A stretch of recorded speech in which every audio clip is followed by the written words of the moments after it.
Deuteronomio capítulo 7. Deuteronomio capítulo 7. Vamos a ir a ese capítulo y vamos a pedir que el Señor nos enseñe cuál es la lección que tiene para nuestras vidas. Voy a pedir que leamos en este orden. Por favor, quien va a leer tiene que hacerlo tomando en cuenta esto. Versículos 1 a 2 y pasamos del 6 al 8 luego. Entonces diré cuáles siguen.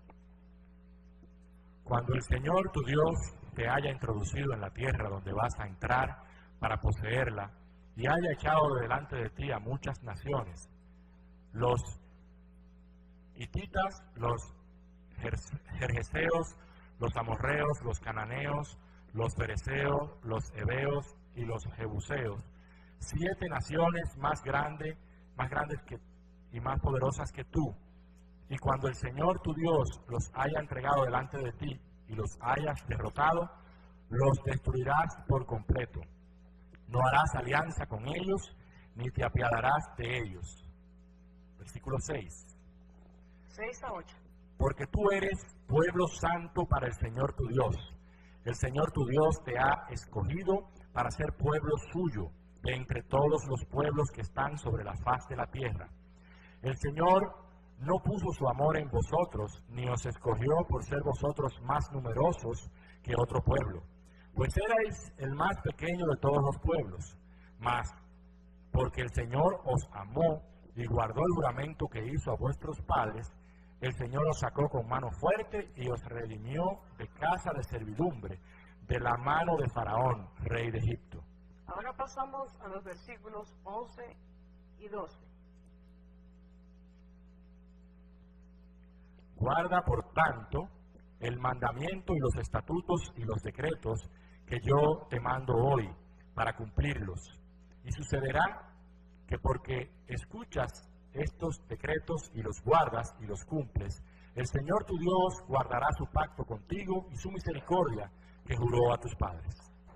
Y ahora vamos a los versículos 17 a 19. Si dijeras en tu corazón, estas naciones son más poderosas que yo, ¿cómo podré desposeerlas? No tengas temor de ellas. Recuerda bien lo que el Señor tu Dios hizo a Faraón y a todo Egipto. Las grandes pruebas que tus ojos vieron, las señales y maravillas, y la mano poderosa y el brazo extendido con el cual el Señor tu Dios te sacó. Así el Señor tu Dios hará con todos los pueblos a los cuales temes. Y ahora vamos, versículos 21. 21. 25 y 26. No te espantes de ellos, porque el Señor tu Dios está en medio de ti, Dios grande y temible. Las esculturas de sus dioses quemarás a fuego. No codiciarás la plata o el oro que las recubren, ni lo tomarás para ti. No sea que por ello caigas en un lazo, porque es abominación al Señor tu Dios. Y no traerás cosa abominable a tu casa, pues serás anatema como ella. Ciertamente la aborrecerás y la abominarás, pues es anatema. Voy a pedirte, Guillermo, que por favor nos dirijas en oración. Padre, gracias una vez más, Señor. Nos presentamos tu palabra delante de ti, para que tú, Señor, nos hables. Queremos ser esos discípulos que aprenden a tus pies, que tú hables a nuestros corazones, que nuestros corazones sean el terreno fértil para que tu palabra produzca fruto en nuestras vidas. Usa, Señor, a tu sierva para que transmita esta palabra y que nosotros podamos ser recipientes que no solo la escuchan, sino que la quieren poner en práctica. En el nombre de Jesús. Amén. Amén.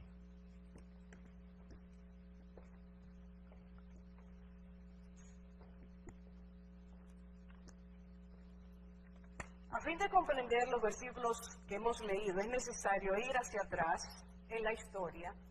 Y les voy a pedir que esta noche nosotros podamos ir hilando lo que el Señor nos quiere decir por la actualidad, la vigencia que estas palabras tienen para nosotros. Empezaremos en Génesis capítulo 12. Génesis 12. Y ahí vamos a leer versículo 1.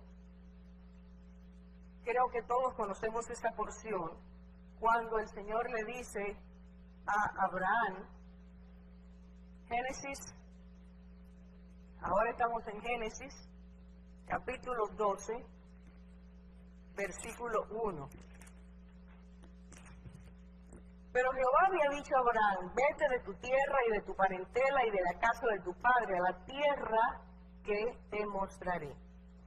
Vete de tu tierra, vete de tu parentela, vete de la casa de tu padre a la tierra que te mostraré. Lo primero que Dios hace es decirle a Abraham, cuando lo llama, que debe dejar, como ya hemos dicho muchas veces, debe dejar el lugar de su asentamiento. En segundo lugar, capítulo 13, versículo 12, dice, Abraham acampó en la tierra de Canaán. Así que la tierra que Dios le mostró en el camino, que le dijo cuando saliera, que le iba a mostrar, era la tierra de Canaán. En esa misma tierra es que Lot se separa de Abraham. El versículo 14 quiero que lo leamos, porque dice de esta manera. Versículo 14 de Génesis 13. Y Jehová, voy al 14. Y Jehová dijo a Abraham después que Lot se apartó de él, alza tus ojos y mira desde el lugar donde estás hacia el norte y hacia el sur y hacia el oriente y al occidente, porque toda la tierra que ves la daré a ti y a tu descendencia para siempre. Así que Dios ya ubicado a Abraham en la tierra de Canaán, y ya él, Abraham, sabiendo que Dios le había dicho que ese era el lugar donde debía estar, Dios le reitera en ese lugar la promesa y le dice no solo que iba a ser para él, sino para su descendencia para siempre. Quiero ahora que usted vaya conmigo a Génesis, esa es la segunda parada que vamos a hacer, Génesis capítulo 15, y los versículos 13 a 21 no lo vamos a leer todos, sino que el resumen es este. Génesis 15, del 13 al 21. Dios se le muestra a Abraham en una visión y le enseña algunas cosas, le revela algunas cosas y le reitera lo que él le había dicho acerca de la tierra. Este es el resumen. Tu descendencia, su descendencia, la descendencia de Abraham, viviría en una tierra extranjera.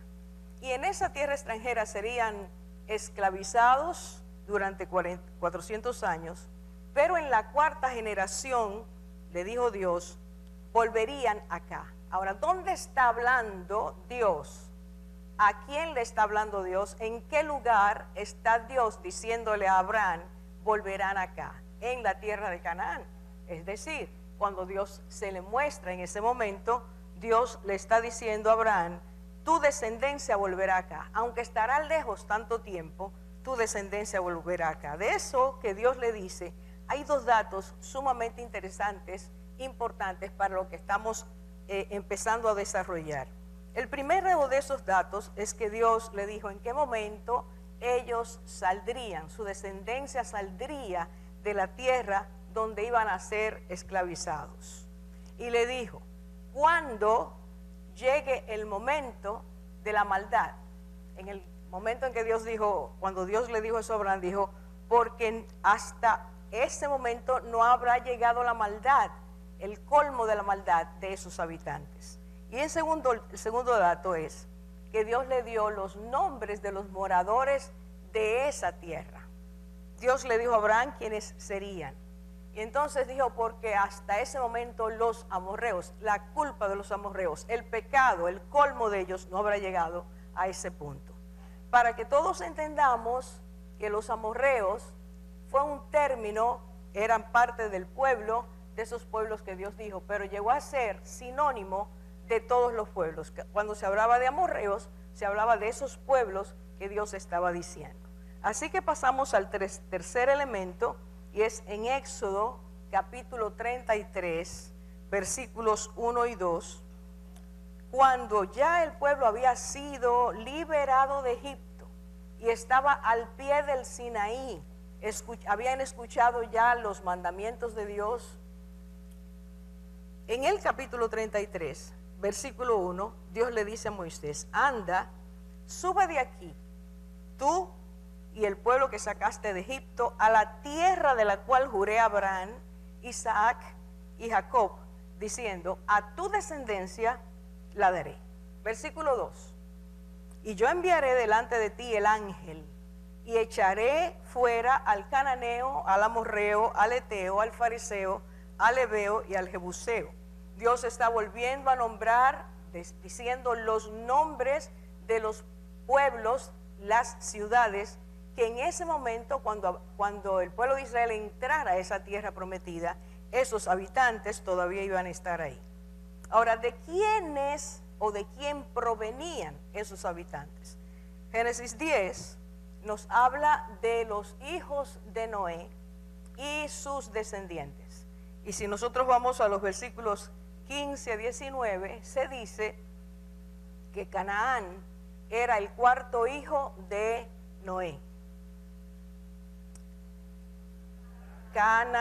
Canaán era el cuarto hijo de Cam. Cam es el tercer hijo de Noé, pero estamos hablando de Canaán.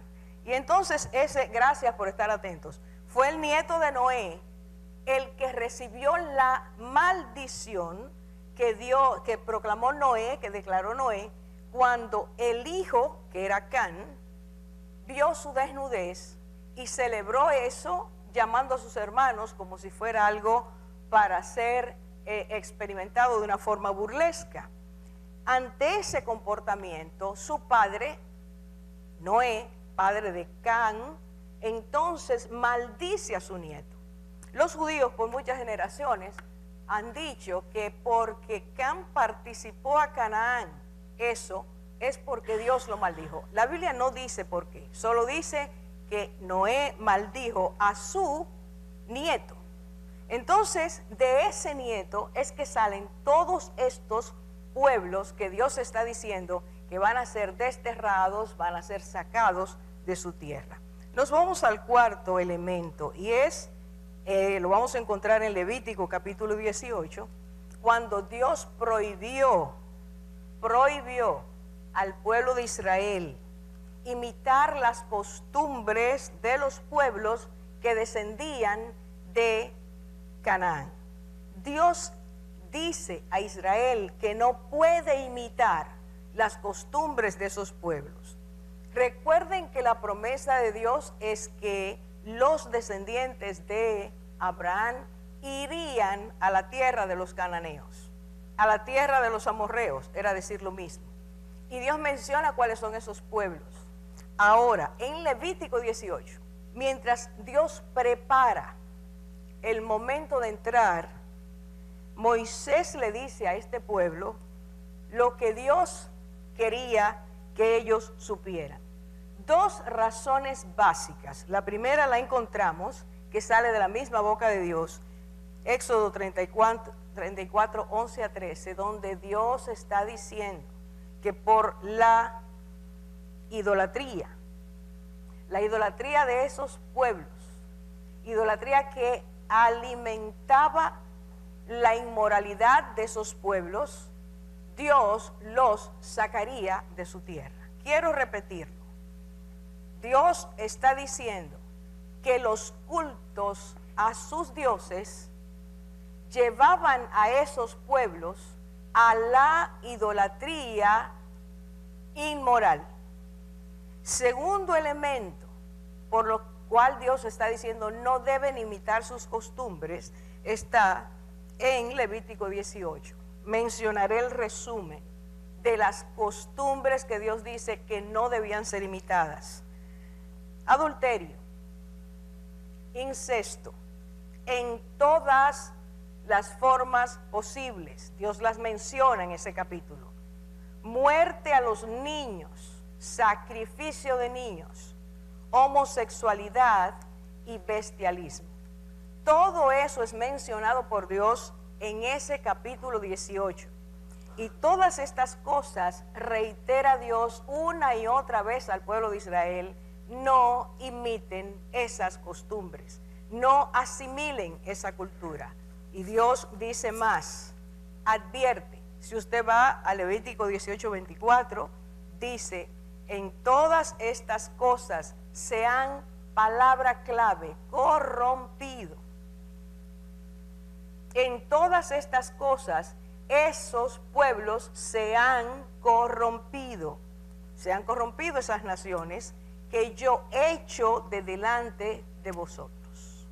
Y el versículo 25, Dios añade, y la tierra por causa de esas cosas fue contaminada, y yo visité su maldad sobre ella, y la tierra vomitó sus moradores. Fíjense la secuencia que Dios está usando. Las costumbres de esas naciones permanecieron durante siglos. Si usted hace el punto de referencia con Génesis capítulo 15, cuando Dios le habló a Abraham, le prometió, le advirtió y le dijo a qué tierra lo llevaría a sus descendientes, estas personas no dejaron de pecar, sino que se enquistaron, se enredaron más en sus pecados. Cada generación recibió una porción mayor del pecado de la anterior, porque eso es lo que ocurre con los pecados generacionales, que se van aumentando de generación en generación. Como no hay límite, cada generación que emerge, lo que ve es lo que ha encontrado, eso es lo que repite. Y entre comillas, lo mejora. Cada generación le da su toque, le da su perfil. Y entonces eso aumenta el pecado y aumenta las raíces del pecado. Ahora Dios dice que, Dios le dijo a Abraham, no habrá llegado el colmo de la maldad de estos pueblos hasta la cuarta generación. Fíjese cuánto tiempo Dios dijo que ocurriría antes de él poner su mano y decir, hay que sacar estas personas de ahí. Ahora, dése cuenta que lo que una generación hace, lo que aprendemos, las costumbres que tenemos, si son costumbres que se alejan de lo que Dios dice, de esa ley escrita en nuestros corazones, esas costumbres van a contaminarnos. Y esa contaminación es la infección que tomamos, culturalmente hablando, y esa contaminación nos lleva a corrupción. No se detiene, no hay medicamento para revertir ese cuadro, porque el acostumbramiento, la habituación, hace que las personas se esclavicen. Entonces Dios dice, yo voy a hacer que la tierra vomite sus habitantes. Una forma de Dios decir, van a salir expulsados, van a ser exterminados. Yo quiero ahora que usted vea, a la luz de todo lo que estamos mirando, estos 4 pasos, 4 momentos, como en Levítico 18:24, Dios dice al pueblo de Israel, fíjese bien, son imperativos, guardad mis estatutos y mis ordenanzas, y no hagáis, una vez más dice, no hagáis ninguna de estas abominaciones. Dios insiste eso mismo en el versículo 30. Guarden mis estatutos, manténganse fieles a mi ley y a mi palabra, no tuerzan su camino, manténganse obedeciendo mi ley, no la dejen de lado, vean lo que vean, estén expuestos a las influencias que estén expuestos, ustedes no pueden dejar mi ley. El antídoto para no ser contaminados y corrompidos es la ley de Dios, es la palabra de Dios. Eso es lo que mantiene la ley moral y ética en nuestro interior, de forma que Dios se lo dice a ellos. Ahora quiero que nosotros veamos en el capítulo que leímos, que es el momento antes de entrar ya a la tierra prometida. 40 años dando vuelta en el desierto, y ahora es el momento de entrar. Y entonces Moisés repite, no hagan alianza con esos pueblos. No permitan que sus hijos se casen, ni sus hijas se casen con esas naciones. Porque al hacer alianza con ellos, van necesariamente a ser contaminados, van a abandonar mi ley van a irse detrás de esas costumbres, porque esas costumbres apelan a la carne, satisfacen los deseos de la carne, y este pueblo que no ha vivido eso va a ser volcado a ese tipo de práctica. Dios dice, no hagan alianza, y coloca sobre los padres la responsabilidad de vigilar a sus hijos para que sus hijos no cayeran en esas trampas. Pero además, Dios dice, ustedes lo pueden ver ahí, no asimilen ni acepten, no permitan que esa cultura inmoral, idolátrica, los toque. No lo hagan. Hay una vehemencia en el llamado de Dios, en la instrucción de Dios, a no dejarse contaminar. Hermanos, Dios advierte, pero es la voluntad humana la que decide si va a hacer caso a Dios o no va a hacer caso a Dios.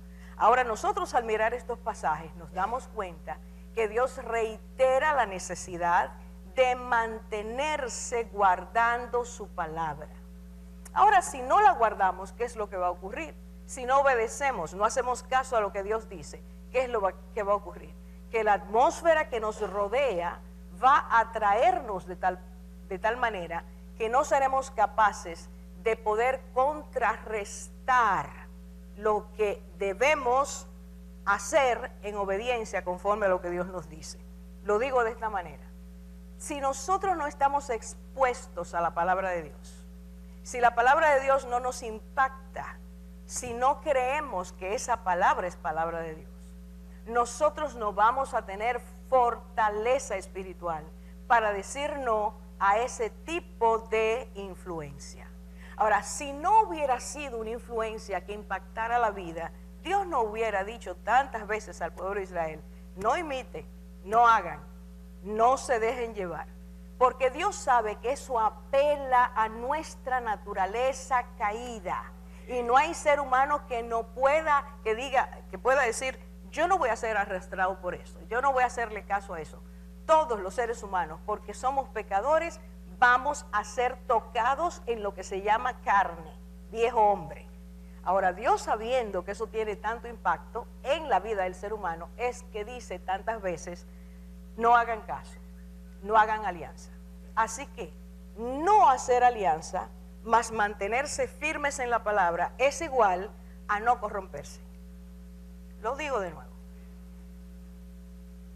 No hacer alianza, no obedecer lo que estas costumbres tienen el poder de hacer en nuestras vidas, más hacer caso a la voluntad de Dios que es expuesta a través de su palabra, asegura que podamos permanecernos limpios y puros en lugar de contaminados y corrompidos.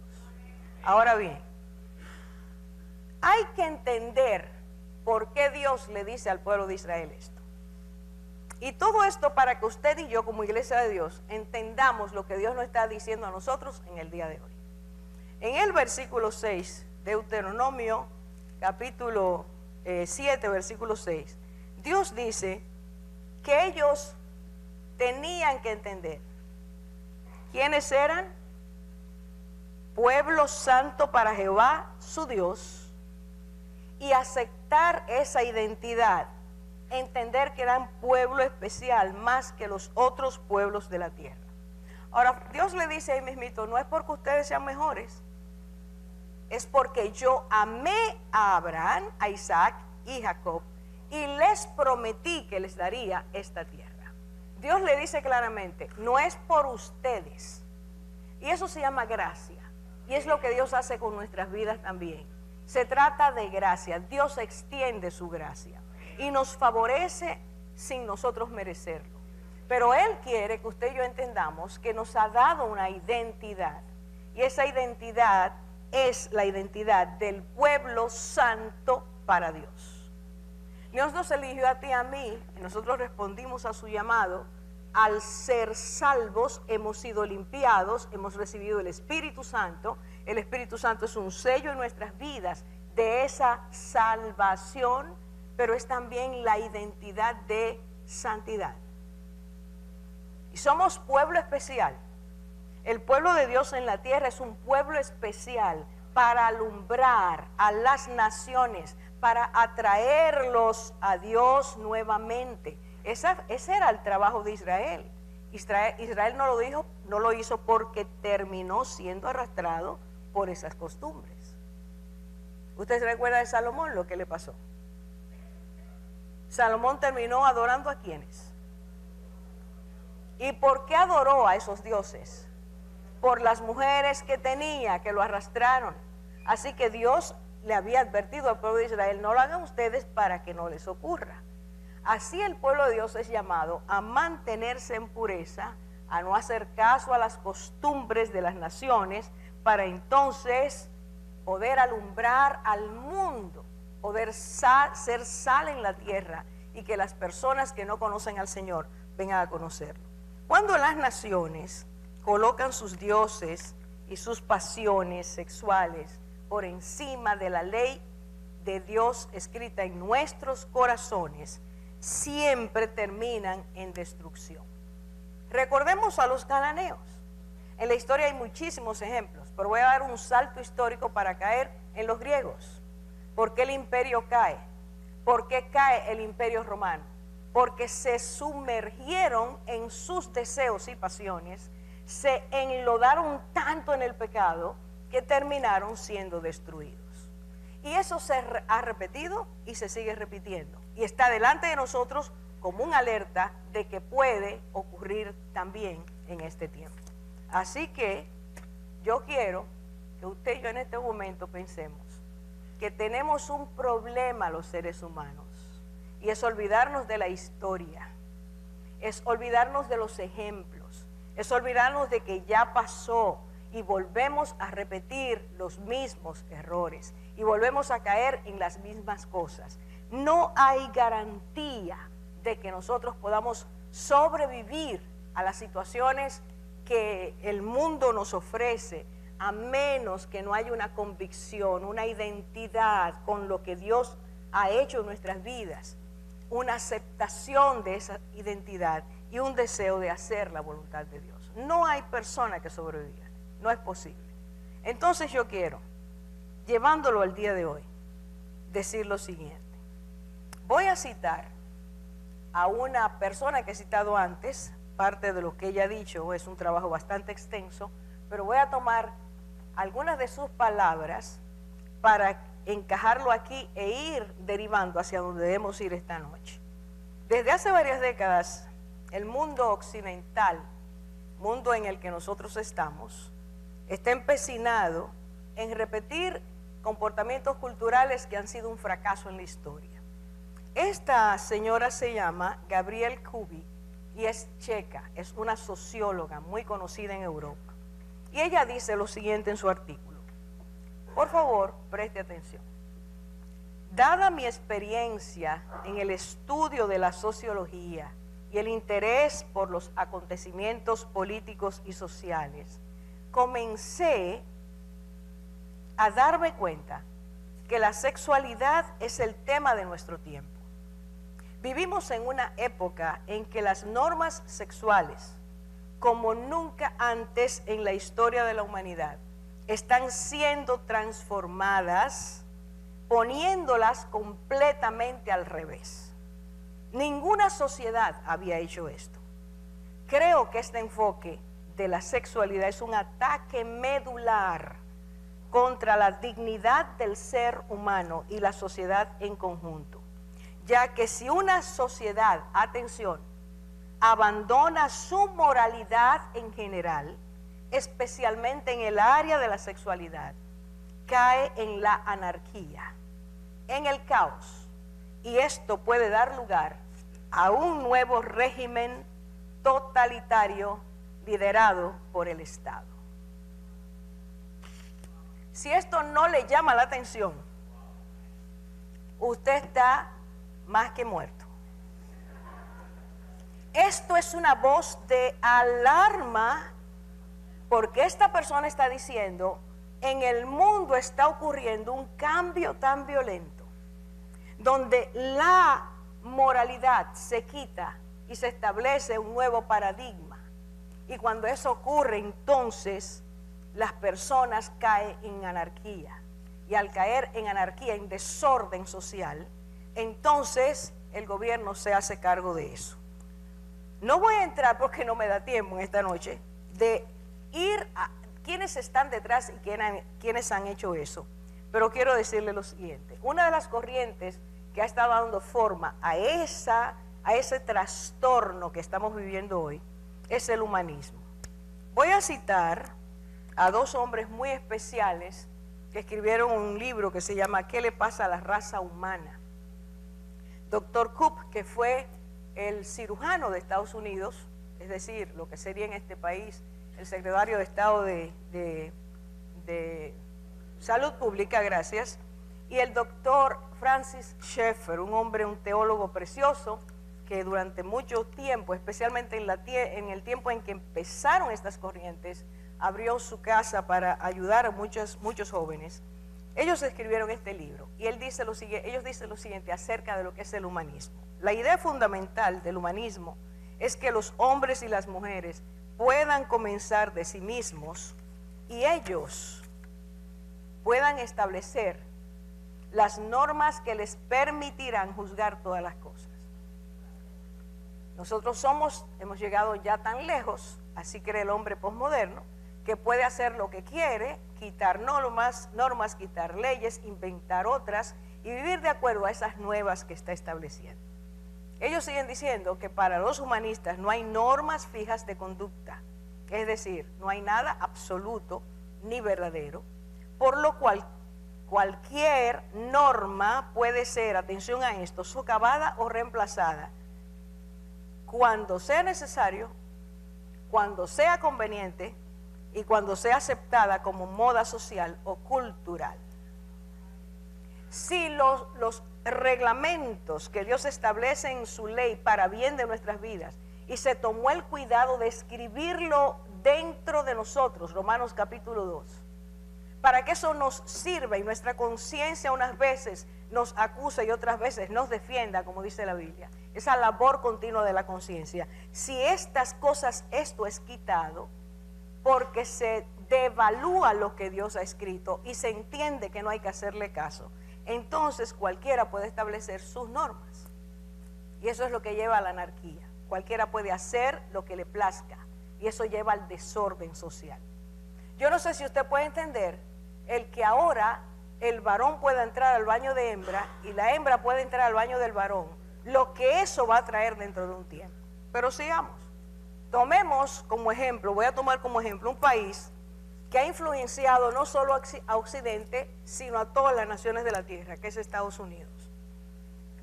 Pero yo voy a tomar lo que ha dicho uno de los grandes voceros que Dios ha levantado en este tiempo para ayudar a Estados Unidos, alertándolo y a todos los pueblos que no somos de Estados Unidos y enseñándonos los peligros que hay.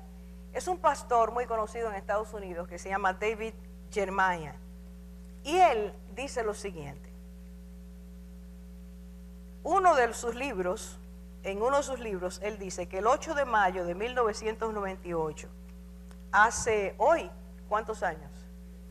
18 años. Hoy justamente, atención.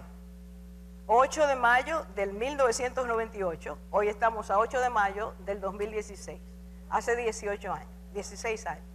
Este hombre dice que se publicó lo que se llama el título del estudio, ¿qué ha pasado con la moralidad en Estados Unidos? Eso fue hecho en la Universidad de Chicago por una sociedad que se llama Consejo de la Sociedad Civil. Y ellos se planteaban, al ver los cambios que estaban produciéndose desde ese entonces, ¿qué es lo que le ha pasado a la moralidad en Estados Unidos? Aunque hoy se trata de negar, nosotros debemos recordar que esta nación fue fundada sobre valores cristianos. Hoy se quiere decir que no. He oído a personas que están en el gobierno americano diciendo que no, pero eso es una verdad innegable. Ahora bien, yo quiero que por favor usted siga escuchando lo que este hombre dice. El pastor dice que cuando aumenta el humanismo, atención, menos normas morales y éticas hay, menos observan las personas las normas que Dios ha establecido. Y entonces él dice, esto es lo que ha pasado en Estados Unidos. Las opiniones religiosas espirituales, históricas, personales, son llevadas a un debate público. Todo el mundo, como es democracia, puede hablar. Después que termina el debate, viene otra etapa. Y esta es la etapa de negociaciones, de concesiones, de evaluaciones, de opinión pública y de presión del Ejecutivo. Este señor dice, este pastor, el doctor Jeremiah, dice que esta es la forma en que se han estado imponiendo los estándares morales en esa nación, que luego terminan en leyes.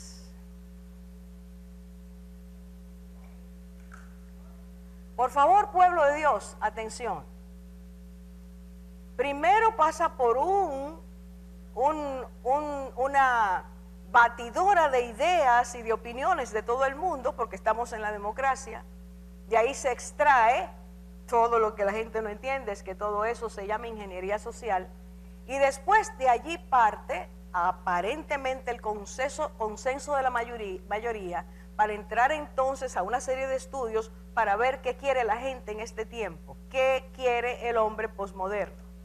Y cuando se llega ahí entonces se establece la norma, todo el mundo la acepta, se usan todos los medios de comunicación masiva y más tarde se implanta la ley. Cuando está la ley, ¿qué se puede hacer? Analicemos esto a la luz de los hechos. Yo quiero, por favor, hermanos, atención. Yo necesito que hoy usted vea esto. La Corte Suprema de Estados Unidos ha fallado a favor de varias cosas a través del tiempo. Empezamos con el 1962. En el 1962 se prohibió la oración y la lectura bíblica en las escuelas. En las escuelas se leían los 10 mandamientos, se hablaba a los muchachos de los valores que se desprenden, de los principios que se desprenden para bien de la vida acerca de estas cosas. Al quitar a Dios de la escuela, al sacarlo fuera, ¿qué es lo que ha pasado a través del tiempo? Asesinatos masivos en las escuelas. Irrespeto impresionante ante las autoridades. Ausencia casi total de moral desde los niños hasta los más grandes. Esos son algunos de los elementos que son consecuencia de sacar a Dios del lugar que le corresponde. Así que sacar a Dios siempre es peligroso. Siempre traerá consecuencias. Por eso Dios le decía a Israel, guarden mis estatutos, manténganse obedientes a mi palabra. Es lo que los puede preservar de la destrucción. En 1973, creo que vayan viendo los años, 1973 se aprobó, la Corte Suprema aprobó el aborto. Al hacerlo, ¿qué se está haciendo? ¿Qué se declara por medio de eso? Que la dignidad y el valor de la vida ya no es lo mismo, ya no es igual. Y por lo tanto, como eso se puede hacer, como eso está despenalizado, entonces aumenta de manera exponencial, geométrica, los abortos. Y ya se perdió la cuenta. Aunque estadísticamente, aparentemente ahí, no se sabe cuántos abortos han ocurrido desde 1973. Consecuencias. La vida es cada vez menos apreciada. Y porque es menos apreciada, eso se refleja en todos los estratos y conductas sociales de la nación. No se tiene valor por la vida, no se respeta la vida. Tercero, febrero del 2011, el ministro de Justicia, a petición del presidente Obama, anunció que la administración no defendería ya más la ley DOMA, que es el acta que se hizo en defensa del matrimonio. Había un acta que tenía peso constitucional para que el matrimonio siguiera siendo lo que ha sido a través de la historia.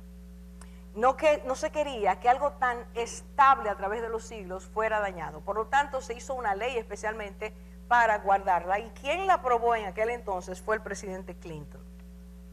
Esa ley, aunque fue aprobada por el Congreso inicialmente, decía y definía al matrimonio, atención, porque hoy se dice que no hay definición para el matrimonio.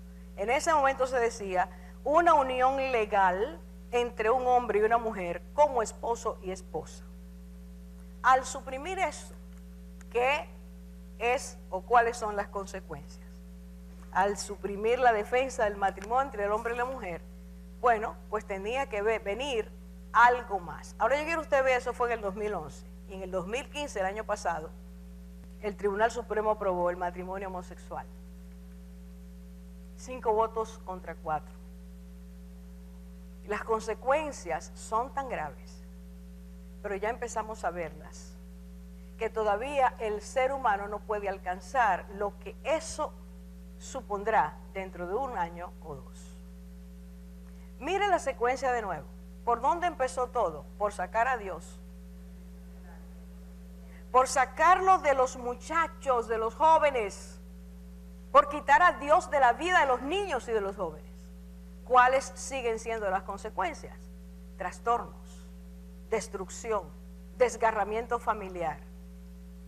No podemos permanecer sanos si Dios no está en nuestras vidas.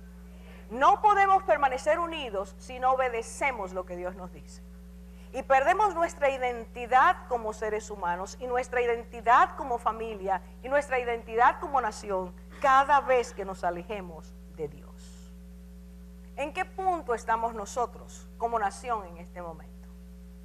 Nosotros estamos en el punto en que hace 20 o 30 años estaba Norteamérica. Nosotros estamos a punto de ver desgarrada cada una de aquellas leyes que defienden el matrimonio, que defienden la familia, que defienden los niños desde el momento que han sido concebidos. ¿Cómo tú y yo podemos permitir que estas cosas sean quitadas cuando Dios nos ha dicho cuál es el fin de aquellos que no respetan su palabra? Dios nos está llamando a ti y a mí en un momento crucial, pero crucial en la historia de República Dominicana, para que nosotros pongamos nuestra atención en Dios. No nos separemos de Él. Hagamos caso a su palabra y a su voluntad. Y a partir de ese conocimiento tomemos decisiones que van a redundar en beneficio de los más pequeños, de los más débiles, de los que necesitan más cuidado.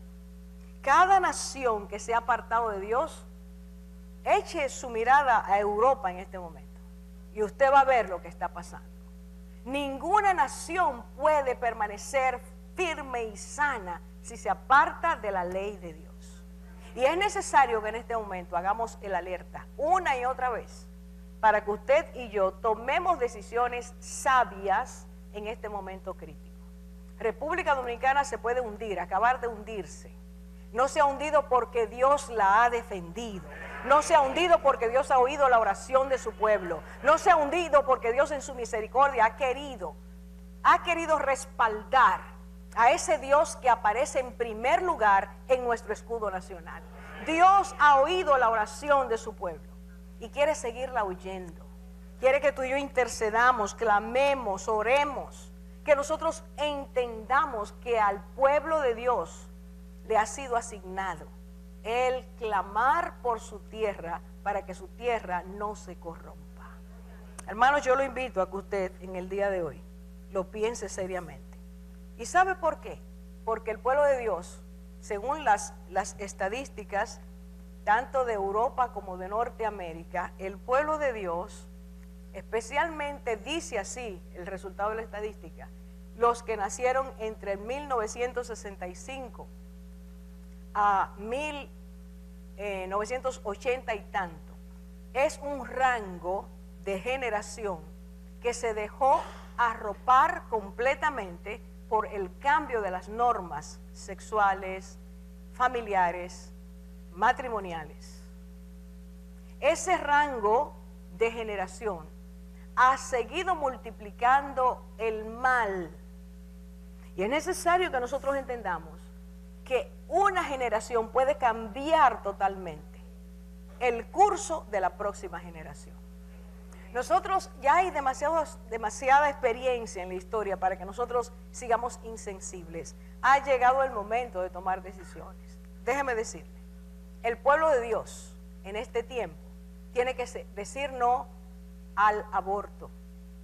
Tiene que decir no a la falta de dignidad a la vida. Tiene que decir no a que Dios sea sacado de nuestros espacios vitales. Tiene que decir no a todo lo que signifique ir en contra de Dios y su palabra. Si usted dice que es cristiano, usted tiene que defender los principios cristianos. Si no, quítese el nombre. Si no, deje de vivir como un cristiano. Pero no podemos ser duales en este tiempo. Porque en la medida, y aquí es lo que necesito que veamos, lo que decía esta autora, esta socióloga, es que en la medida en que la anarquía crece en el mundo, el Estado se hace cargo. Escúcheme bien, hermanos, bíblicamente hablando, lo crea usted, no lo crea, hace rato que un nuevo orden mundial se ha establecido sobre la tierra. Usted simplemente tiene que leer libros, no cristianos. Si usted tiene prejuicio, no lea a los cristianos, lea a los que no son cristianos, para que usted vea lo que está diciendo el mundo acerca de lo que está pasando en la tierra. Ahora, ¿qué es lo que la palabra dice? Que en la medida en que el Señor se acerque, las normas serán quitadas, las ligaduras serán rotas, y el mundo le llama ligaduras a esos vínculos sanadores que Dios nos da a través de su palabra para que estemos en relación con Él.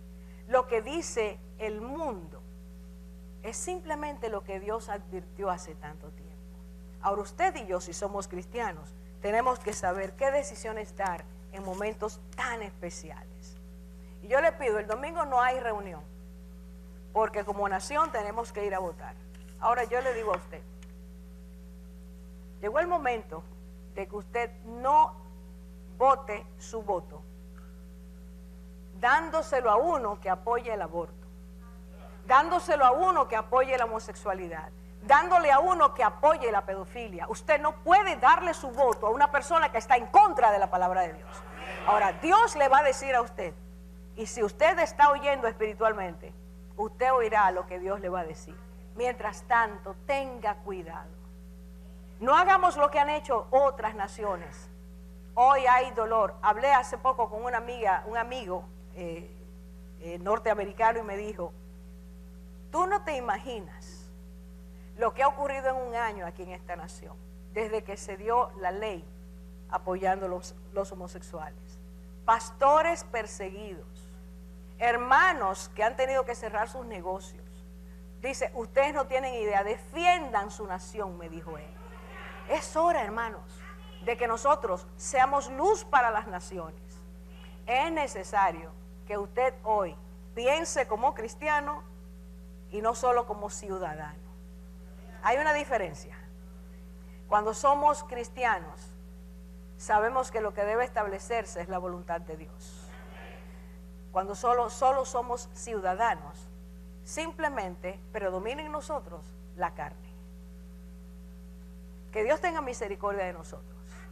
Les pido que vengan el martes. Vamos a estar orando parte de la reunión del martes, cubriendo esta nación y pidiéndole a Dios que ablande nuestros corazones, los de toda la nación, y que nosotros podamos ver la mano de Dios guiándonos y una vez más pedirle misericordia y oportuno socorro.